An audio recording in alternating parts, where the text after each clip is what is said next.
Boa tarde, meus. Boa tarde, não. Boa noite, meus queridos. Tudo bem com vocês? Como é que vocês estão? Tranquilos? Na paz do Pai e do Messias? É isso aí, meus garotos. Aqui quem vos fala é Fábio Jones, do canal Fábio Slater. É nóis, que heróis. Eu tô de boa na lagoa, tô de sempre de pé, como diz o José, e tô suave na nave. É isso aí. Hoje é domingão, certo? Dia 16 de junho. É nóis. Vamos aí para mais um vídeo aí, ó. Força na fraqueza, hein, meus queridos? Esse é o tema. Paulo fez uma afirmação difícil de entender.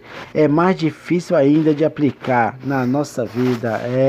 Porque quando sou fraco, então é que sou forte. 2 Coríntios 12:10.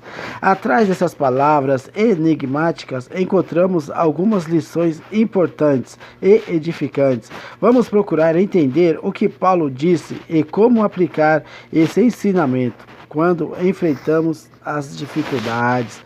Paulo sofreu de algum espinho na carne?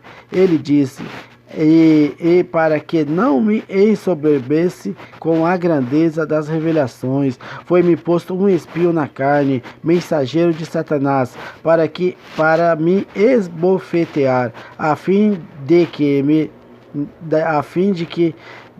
não me exalte. Por causa disso, 3 vezes pedi ao Pai que afastasse de mim. 2 Coríntios 12, 7 e 8. Algumas pessoas gastam muito tempo especulando sobre o espinho na carne de Paulo. O fato é que Paulo não revelou o que foi, e ninguém hoje sabe. O que importa não é a natureza do espinho, mas a maneira que Paulo o encarou. Observe esses fatos em 2 Coríntios 12, 7 e 9. 1. Paulo reconheceu Satanás como fonte do problema. Ele disse que o espinho era o mensageiro de Satanás. Por que Satanás mandaria um mensageiro a Paulo? Sabemos muito bem que o diabo quer nossa ruína. Ele quer nos devorar, como um leão que ruge. 1 Pedro 5,8. Na vida de Paulo, como na vida de bilhões de outras pessoas, Satanás usou o sofrimento para tentar derrotá-lo. 2.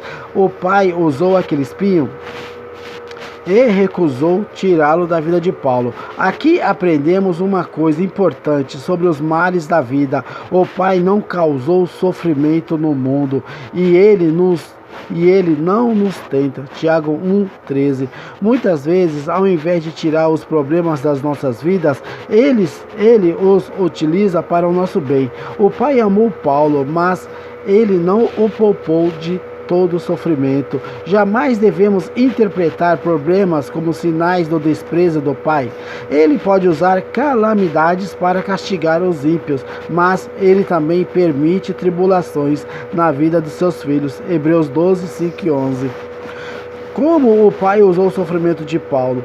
Quando o pai recusou tirar o espinho da carne de Paulo, ele ofereceu essa explicação: a minha graça te basta, porque o poder se aperfeiçoa na fraqueza. 2 Coríntios 12, 9. A graça contradiz o merecer. Se Paulo no passado se julgou autossuficiente, ele não continuou assim. Veja Filipenses 3, 4 e 11. Nas tribulações, ele aprendeu depender da graça do Pai. Quando sentimos que temos tudo sob controle por causa da nossa própria capacidade, facilmente esquecemos do Pai. Nas horas de maior fraqueza, quando sentimos incapazes de resolver os nossos problemas sozinhos, tendemos a voltar para o Pai e nos entregar à poderosa mão dele. Nossa inteligência não nos basta, nossos recursos financeiros não nos bastam, nossos amigos não conseguem preencher as nossas necessidades. A graça do Pai nos basta e o poder dele se manifesta através da nossa fraqueza. É exatamente isso que Paulo entendeu. De boa vontade, pois, mas me gloriarei nas fraquezas, para que sobre mim repouse o poder do Messias. 2 Coríntios 12, 9. Como Paulo usou o seu próprio sofrimento? As palavras de Paulo em 2 Coríntios 12, 10 são impressionantes, refletindo uma maturidade espiritual que poucos alcançam. Pelo que sinto prazer nas fraquezas, nas injúrias, nas necessidades, nas perseguições, nas angústias, por amor ao Messias, porque quando sou fraco, então é que sou forte. Ele sentia prazer no sofrimento. Será que nós sentimos a mesma coisa? É comum sentir pena de si, ou amargura, ou profunda depressão, mas sentir prazer. O comentário de Paulo não trata de alguma prática louca de autoflagelação, mas de sua capacidade de confiar plenamente no Pai. Ele entendeu que o sofrimento nos oferece oportunidade para aproximar mais do Pai, e Paulo aproveitou tais oportunidades ao máximo, da mesma forma que a pessoa que pratica ginástica ou musculação pode sentir prazer no esforço e sofrimento da malhação, visando os resultados em termos da saúde física. Paulo sentia prazer nas angústias da vida, tendo em vista os resultados do crescimento espiritual e do galardão eterno. Tiago falou a mesma coisa. Meus irmãos, tende por motivo de toda alegria o passardes por várias provações, sabendo que a provação da vossa fé, uma vez confirmada, produz perseverança. Ora, a perseverança deve ter ação completa, para que sejais perfeitos e íntegros, em nada deficientes. Olha, Tiago 1, 2 e 4, hein? Paulo explica seu prazer em dois sentidos. Primeiro, por amor ao Pai. Quando Paulo admitiu sua própria incapacidade, ele deixou o Messias tomar conta da vida dele. Como o Messias morreu para nos dar a vida, nosso velho homem morre para dar lugar para o Messias viver, porque eu, mediante a própria lei, morri para a lei, a fim de viver para o Pai. Estou crucificado com o Messias, logo já não sou eu quem vive, mas o Messias vive em mim. E esse viver que agora tenho na carne, vivo pela fé no Filho do Pai, que é o Messias Emanuel, o nosso Salvador, que me amou a si mesmo, se entregou por mim. Gálatas 2, 19 e 20. O Messias aceitou a fraqueza da sua forma humana para se entregar por nós. É somente quando aceitamos a nossa própria inadequação que temos condições de nos entregar a Ele, ao Messias. 2. Porque quando sou fraco, então é que sou forte. Quando Paulo confiou plenamente no Messias, se esvaziando do orgulho e da ideia de ser autônomo, ele ganhou força bem maior. O Messias, vivendo em Paulo, era infinitamente mais forte do que Paulo sozinho.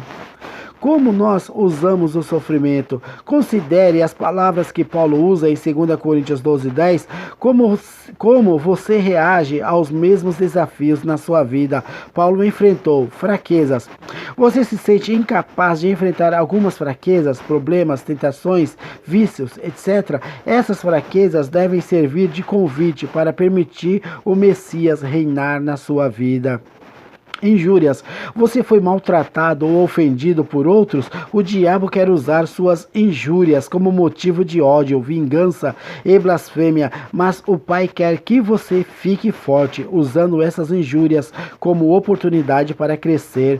Necessidades. Você enfrenta grandes dificuldades financeiras, não sabe como resolvê-las. Nada melhor que a fome para tornar o homem dependente do Pai. O Messias deu esse desafio. Buscai, pois, em primeiro lugar o seu reino e a sua justiça, e todas estas coisas vos serão acrescentadas. Portanto, meus irmãos, não vos inquieteis com o dia de amanhã, pois o amanhã trará os seus cuidados. Basta ao dia o seu próprio mal. Mateus 6, 33 e 34. Pessoas que nunca conheceram a pobreza têm dificuldades em entender esse princípio. Quando temos geladeiras abastecidas e armários cheios de alimentos, é difícil imaginar as circunstâncias que o Messias descreve. Esse é, sem dúvida, um dos motivos que poucos ricos são convertidos ao Messias. 1 Coríntios 1, 26 e 29 e Marcos 10, 23 e 25. Perseguições. Quando sofremos por causa do Messias, é o momento de decidir ou de ficar mais firmes que nunca. Muitas pessoas egoístas justificam sua desistência porque não querem sofrer, mas os discípulos verdadeiros imitam o exemplo dos cristãos hebreus. Livrai-nos, porém, dos dias anteriores em que, depois de iluminados, sustentastes grandes lutas e sofrimentos. Ora, expostos como em espetáculo, tanto de opróbrio quanto de tribulações, ora, tornando-vos co-participantes com aqueles que desse modo foram tratados, porque não somente vos compadecestes dos encarcerados, como também aceitastes com alegria o episódio dos vossos bens, tendo ciência de possuirdes vós mesmos patrimônio superior e durável. Nós, porém, não somos dos que, entretanto, da fé, para a conservação do Espírito. Hebreus 10, 32, 34 a 39. Falando de perseguições, devemos lembrar que fazem parte da vida dos nossos irmãos. Paulo usou uma palavra bem abrangente para frisar esse fato. Ora, todos quantos querem viver piedosamente no Messias, serão perseguidos, hein? 2 Timóteo 3,12. Nenhum servo do Pai tem imunidade da perseguição. Tá vendo, meus irmãos? Todos nós vamos ser perseguidos. Angústias, a palavra usada aqui vem de uma raiz que descreve lugares estreitos ou apertados. Muitas pessoas sofrem de claustrofobia quando se encontram em lugares apertados e fechados, sentem-se desesperadas espiritualmente. Muitos reagem da mesma forma quando se vê em apuros. Como você reage? Abandona os princípios do Pai e age de uma forma errada no desespero. A única saída é aceitar o fato de que você é incapaz de sair do problema sozinho. Temos que reconhecer a necessidade da graça do Pai para aceitar o resgate que Ele nos oferece. Não andeis ansiosos de coisa alguma. Em tudo, porém, sejam conhecidas diante do Pai as vossas petições pela oração e pela súplica com ações de graças, e a paz do Pai, que excede a todo entendimento, guardará o vosso coração e a vossa mente no Messias. Os servos do Pai sofrem nessa vida. Enfrentamos perseguições, angústias, dores e fraquezas, necessidades, etc. Da mesma maneira que o Pai recusou tirar o espinho de Paulo, Ele pode deixar qualquer um de nós em circunstâncias difíceis e desagradáveis. Quando nos encontramos nessas situações, vamos ter a fé e a coragem que Paulo mostrou para aproveitar a oportunidade e crescer espiritualmente. Quando nós entregamos ao Messias, encontramos a graça e a força verdadeira. É isso aí, meus queridos. Entrega teus caminhos ao Pai, confia nele e o mais Ele fará por você. Só quem pode te guardar nas tribulações, nas provações da vida é o Messias, é o Pai. É isso aí, meus garotos. Eu te garanto, se você entregar a tua vida a Ele, Ele vai cuidar de você, Ele vai te abençoar, te guardar nesses dias maus. É isso aí, meus queridos. Se você não é inscrito no meu canal, por favor, se inscreva, dê o joinha e aperte o sininho. É isso aí, meus queridos. Guarde a tua coroa, não deixa ninguém tomar, meus garotos. Guarde-a. Sabe como você guarda? Fazendo o bem, sem amar, fazer o bem, sem olhar a quem, meus queridos, sempre fazendo o bem, entendeu? Guarde os mandamentos do Pai, que é amar ao próximo e amar a Ele. Isso você guarda a tua coroa, tá ok? É isso aí, meus queridos, amo vocês. Boa semana aí, bom domingo aí pra todo mundo aí, ó, tá ok? Fica na paz do Pai e do Messias. Beijo.